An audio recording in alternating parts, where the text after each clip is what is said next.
আসসালামু আলাইকুম। প্রিয় শিক্ষার্থী ভাই এবং বোনেরা, আপনারা জানেন যে ৯ তারিখে হয়ে যাওয়া প্রাথমিক শিক্ষক নিয়োগ পরীক্ষার প্রশ্ন ফাঁস এবং ডিভাইস পার্টির সাথে যে ঘুষ বাণিজ্য এবং অনেক অনিয়ম দুর্নীতি ধরা পড়েছে এবং এজন্য এই পরীক্ষাটি বাতিল চাওয়া হচ্ছে। আমার থাম্বনেল বা ব্যানার দেখে আপনারা অবশ্যই বুঝতে পারছেন যে পরীক্ষা খারাপ হয়েছে। পরীক্ষা খারাপ হয়েছে, তারাই পরীক্ষা বাতিল চাচ্ছে। এটা কি আসলে সত্যি? আ মানে এটার অর্থ হলো যাদের পরীক্ষা খারাপ হয়েছে অর্থাৎ ভালো হয়নি, তারাই শুধু পরীক্ষা বাতিল চাচ্ছে। এটার সাথে আমি দ্বিমত পোষণ করছি এবং এটা কেন পরীক্ষা আমরা বাতিল চাচ্ছি, এখানে আপনাদের জন্য কমেন্টের সুযোগ আছে যে পরীক্ষা বাতিল চাই, হ্যাঁ কি না? হ্যাঁ কি না? অবশ্যই আমার ব্যক্তিগত মতামত আমি পরীক্ষা বাতিল চাই। কেন বাতিল চাই সেটা আমি নিচে ব্যাখ্যা করছি। আ যে এই ৯ তারিখে পরীক্ষা যেটি হয়েছে, এই পরীক্ষার প্রশ্ন ফাঁস এবং ডিভাইস পার্টির সাথে ঘুষ বাণিজ্য এবং অনেক অনিয়ম দুর্নীতি ধরা পড়েছে এবং এজন্য এই পরীক্ষাটি বাতিল চাওয়া হচ্ছে। কিন্তু কিছু সংখ্যক পরীক্ষার্থী এসে বলছে যাদের পরীক্ষা খারাপ হয়েছে এবং যারা ঘুষ দুর্নীতি করতে পারে নাই, তারাই কেবল বাতিল চাচ্ছে। এটার সাথে আসলে আমি দ্বিমত পোষণ করছি। অর্থাৎ এখানে যারা বাতিল চাচ্ছে, যারা নিম্নমানের স্টুডেন্ট, তারা মনে করেন এই পরীক্ষায় ৯০ এর মধ্যে ৩০ থেকে বা ৩৫ বা ৪০ থেকে ৪৫, অর্থাৎ যারা ৪০ থেকে ৪৫ নম্বর পেয়েছে অথবা যারা ধরেন ৩০ থেকে ৩৫, এই ক্যাটাগরি, অর্থাৎ এক কথা বলতে গেলে ৩০ থেকে ৪৫, এখানে যদি ধরি আমি যে ৩০ থেকে ৪৫ যারা নাম্বার পেয়েছে, এই সকল স্টুডেন্টরা পরীক্ষা বাতিল চাচ্ছে। অর্থাৎ আ এটা সঠিক কিনা সেটা আপনারা যাচাই করবেন। আর যারা পরীক্ষা বাতিল চাচ্ছেন তাদের নাম্বার কত থাকবে কমেন্টে এসে অবশ্যই বলে যাবেন। এখানে আমার অভিজ্ঞতা এবং আমার বিশ্বাস, যাদের পরীক্ষা অনেক ভালো হয়েছে এবং যারা 70 প্লাস পাবে, অর্থাৎ যারা 70 প্লাস পাবে এই পরীক্ষাতে, তাদের অবস্থান কোথায়?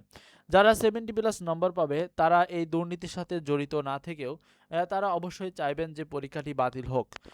কেন বাতিল হোক? এর কারণ হলো এখানে প্রশ্ন ফাঁস হয়েছে, ঘুষ দুর্নীতি হয়েছে, রুম কন্ট্রাক্ট হয়েছে এবং শিক্ষকরা কেন্দ্রে রুমে রুমে গিয়ে আনসার সলিউশন করে কিন্তু দিয়ে এসেছে পরীক্ষার্থীদের নিকট।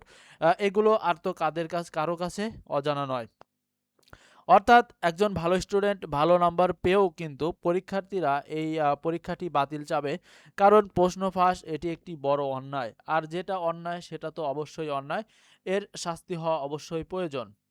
তবে আপনারা দেখুন, যদি প্রতি বছর ১০০% পরীক্ষার্থী দেয়, অর্থাৎ ১০০% শিক্ষার্থী পরীক্ষা দেয়। মনে করেন প্রতি বছর ১০০ জন শিক্ষার্থী যদি পরীক্ষা দেয়, এই ১০০ জন শিক্ষার্থীর মধ্যে, অর্থাৎ এই ১০০ জন শিক্ষার্থীর মধ্যে ৭০ থেকে ৮০% স্টুডেন্ট কিন্তু তেমন ভালো থাকে না। অর্থাৎ ৭০ থেকে ৮০%, ৭০ থেকে কি ৮০% শিক্ষার্থী কিন্তু ভালো থাকে না। আমরা কিন্তু জানি যে এই ৭০ থেকে ৮০% স্টুডেন্টরা কিন্তু ভালো পরীক্ষার্থী না। অর্থাৎ তাদের মোটামুটি কোনোরকম প্রস্তুতি থাকে, কেউ ১ম বার দিতে যায়, কেউ শখ করে দিতে যায়, এরকম কিন্তু পরীক্ষার্থীর সংখ্যা আছে এবং মোটামুটি পরীক্ষা দিয়ে থাকেন তারা। অবশেষে দেখা যায় যে, বাকি ২০% স্টুডেন্ট, এই ১০০% এর মধ্যে এই ২০% শিক্ষার্থীদের মধ্যে তুমুল লড়াই হয় এবং এদের মধ্য থেকে কিন্তু তারা চাকরি পেয়ে যায়। আর চাকরি পায় কিন্তু মূলত ১ থেকে ৪ বা ৫% শিক্ষার্থী চাকরি পায়। এ সকল বিষয়ে আপনারা সবাই কিন্তু জানেন। তাহলে এবছর কেন এত আন্দোলন করা হচ্ছে? কেন আন্দোলন করা হচ্ছে? কারণ এবছর কিন্তু প্রশ্ন ফাঁসের বিষয়টা এবং ঘুষ বাণিজ্যের বিষয়টা বেশি প্রচার হয়েছে এবং সকল মানুষের নিকট সে খবর কিন্তু পৌঁছে গেছে। কারণ মানুষ কিন্তু আগে থেকে এখন বেশি সচেতন। যেখানে বড় বড় মিডিয়া, যমুনা টিভি, সময় টিভি এবং বিভিন্ন পত্রপত্রিকার মাধ্যমে এই প্রশ্ন ফাঁসের কথা, ঘুষ বাণিজ্য এছাড়া অনেক অনিয়ম দুর্নীতি আমরা বুঝতে পেরেছি বিভিন্ন পত্রিকার মাধ্যমে। দেখুন এখানে যে প্রাথমিক সহকারী শিক্ষক নিয়োগ প্রশ্ন ফাঁসের পরীক্ষা বাতিল করে আবার পরীক্ষা নেওয়া হোক, একটি জরিপ করা হয়েছিল।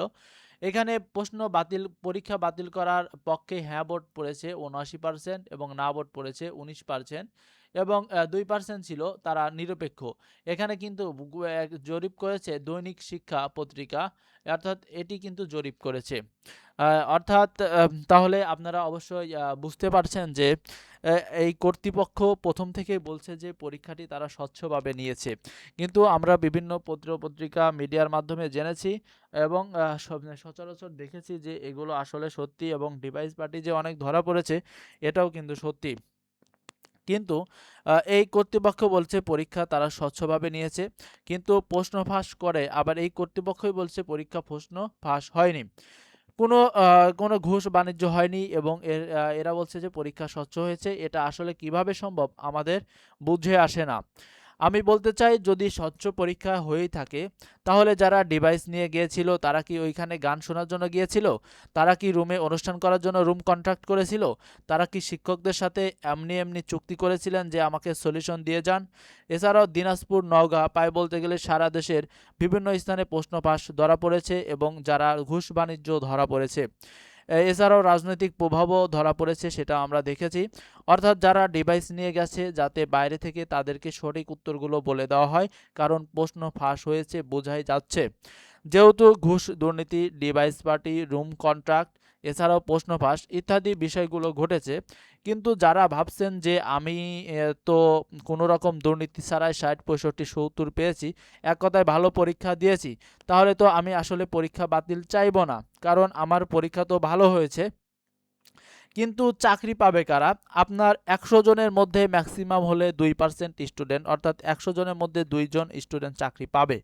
কিন্তু অন্যদিকে যদি ডিভাইস পার্টির জয় হতে দেন, তারা যদি জিতে যায়, তাহলে কিন্তু এই 2 জন যে মেধাবী চাকরি পাবে এবার কিন্তু তাও পাবে না। কারণ ডিভাইস পার্টি, ঘুষ বাণিজ্য পার্টি এবং প্রশ্ন ফাঁস পার্টি, তারা এই সমস্ত দুর্নীতি করে ভালো ফলাফল অর্জন করবে এবং তারা কিন্তু চাকরিটি লুফে নেবে। শুধু যে প্রাইমারিতে এরকমটা হচ্ছে কিন্তু তা নয়। সামনে প্রাইমারির প্রধান শিক্ষক রয়েছে, বিসিএস পরীক্ষা রয়েছে, এবং 19তম একটা বৃহৎ নিবন্ধন শিক্ষক পরীক্ষা আছে। সেখানে কিন্তু এই ডিভাইস পার্টি জিতে যাবে, এবং সেই দুর্নীতি, ঘুষ বাণিজ্য, রুম কন্ট্রাক্ট এবং রাজনৈতিক প্রভাব এটা কিন্তু অব্যাহত থাকবে, যদি আপনারা এখন থেকে এটা ভালোভাবে দমন করতে না পারেন। তাহলে এই ভিডিওর মূল উদ্দেশ্য হলো মূলত পরীক্ষা খারাপ হয়েছে তারাই পরীক্ষা বাতিল চাচ্ছে, বিষয়টি এমন নয়। এটার সাথে আমি দ্বিমত পোষণ করছি, কারণ এখানে ন্যায় অন্যায়ের বিষয়টা রয়েছে। আমরা মেনে নেব না সেটা ভালো স্টুডেন্টই হোক বা খারাপ স্টুডেন্টই হোক, সেটা আমাদের আসে যায় না। আমাদের মূলত আসে যায় যেটা নিয়ে, সেটা হলো যে আমরা 24-এর গণ অভ্যুত্থান করেছি মূলত এই রকম কোটা আন্দোলনের ভিত্তিতেই। আবার সেটাই যদি আমাদের মধ্যে কোটাবিহীন হয়ে যে ঘুষ, দুর্নীতি বা যদি আমাদের ঢুকে যায়, তাহলে কিন্তু এটা একটা বড় অন্যায়। এবং আমরা যারা মেধাবী এবং আমরা যারা নৈতিকতা অবলম্বনকারী মানুষজন, আমরা কিন্তু এগুলো মেনে নেব না। তাহলে আমরা কি করব? অবশ্যই আমরা স্বীকার করব এখানে যে পরীক্ষা প্রশ্ন ফাঁস হয়, কেন রুম কন্ট্রাক্ট হয়, কেন ডিভাইস পার্টি পরীক্ষার হলে প্রবেশ করতে পারে, এটা কেন প্রতিরোধ করা যাচ্ছে না, ডিভাইস পার্টি কেন প্রতিরোধ করা যাচ্ছে না, তাদেরকে অবশ্যই জবাবদিহিতার আওতায় আনতে হবে, এবং পরীক্ষা যেন স্বচ্ছভাবে হয়, এবং প্রশাসনকে এ ব্যাপারে আরও তদারকি বাড়াতে হবে। এই বলে আজকের এই ভিডিওটি শেষ করছি। তাহলে প্রশ্নটির হচ্ছে যে সামারি যদি আমি বলি, পরীক্ষা খারাপ হয়েছে এমন স্টুডেন্টরাই শুধু পরীক্ষা বাতিল চাচ্ছে না, অনেক ভালো ভালো স্টুডেন্টরাও পরীক্ষা বাতিল চাচ্ছে। ধরুন আপনার উপজেলাতে 40টি পদ রয়েছে, তার মধ্যে যদি 20টি পদ ঘুষ, দুর্নীতি, বাণিজ্যের মাধ্যমে চলে যায়, তাহলে কিন্তু অনেক মেধাবীরা কিন্তু এই 20টি পদ থেকে তারা কিন্তু ছিটকে পড়বে। এজন্য বলতেই হচ্ছে যে মেধাবী যতই হন, এই ঘুষ, দুর্নীতি, বাণিজ্যের কাছে কিন্তু আপনাদেরকে হেরে যেতে হবে। দিন শেষে কিন্তু আপনাদের খালি হাতে ফিরতে হবে এই চাকরির প্রতিযোগিতা থেকে, এই সুন্দর সুযোগ থেকে। সো সবাইকে সোচ্চার হতে হবে, এবং সবাইকে বলতে হবে যে পরীক্ষা বাতিল চাই, এবং কেন চাই সেটা আপনাদেরকে এতক্ষণ বললাম, এবং আপনারা অবশ্যই বুঝতে পারছেন। সো আপনারা সবাই আন্দোলনের সাথে সোচ্চার হন এবং সবাই সবাইকে সাহায্য করুন। এই বলে এই আজকের মতো এখন বিদায় নিচ্ছি, এবং দেখা হবে পরবর্তী ভিডিওতে। সবাই ভালো থাকবেন, সুস্থ থাকবেন। আল্লাহ হাফেজ।